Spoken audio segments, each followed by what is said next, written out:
kick the main boss of the company out of your bar at a company drinks, okay. I don't know if this is necessarily an MC, but it happened to my dad. He was one of the 3 partners at one of his former companies, about medium sized. One day, he and his company went to a company drinks. I don't think it was exactly a company party, but it was more than an after work drink at the pub. Anyway, the bar was serving aperitifs, and my dad asked for his without ice, as he hates ice tainting his drink. The landlord, who was behind the bar, refused, and said the ice was mandatory. So he served my dad's with ice.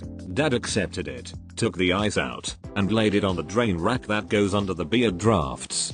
The landlord ordered him to leave. My dad was half expecting it, but asked him to repeat himself. The landlord once again told him to leave. My dad said okay, and started to leave. And his company all started to file out after him. The landlord protested, no, you don't all have to leave. Only he has to leave. One of the other staffers said something along the lines of, sorry mate. He's the big boss. We all go where he goes. So they all left and went to another bar. They had made a reservation at the bar they were leaving, but they hadn't put down any deposit for it, and hadn't bought any drinks yet. The aperitifs had been complimentary, so the landlord didn't even get paid for those. Edit. This is something that keeps getting flagged up, which is a valid point I didn't explain properly. The drain racks my father put the ice on were on the counter between the bar and the customer. He didn't reach across the bar. Also, for clarity, landlord is what we call the guy who runs the establishment in the UK. Another word might be publican, although it wasn't a pub in this case, it was a bar. Wish I could get the nice, or some bosses that take us out for fun after work stuff. But no, I always get stuck working with the absolute dolts like this landlord. Anyway, that was a nice, short story. Thanks for sharing.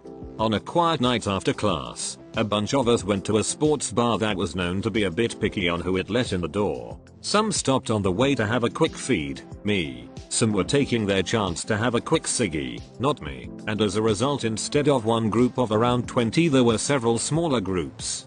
I was one of the last to arrive, and they wouldn't let me in because I had the wrong shoes on. Fine, whatever. The guy who they let in went to find the group and explain to them what had happened. The bouncer was trying to shoo me off, but then everyone else came down the stairs and out the door. The bar manager was trying to talk them out of leaving, and when they stopped, outside, to explain why, i.e. my shoes being wrong, he almost popped a vein in his head and went off at the bouncer. Turns out we were the only people inside, and because I had the wrong shoes on, we felt like we shouldn't be imposing upon their rules. So we went next door and drank there, watching the bar manager rip it up the bouncer for causing such a big group to leave.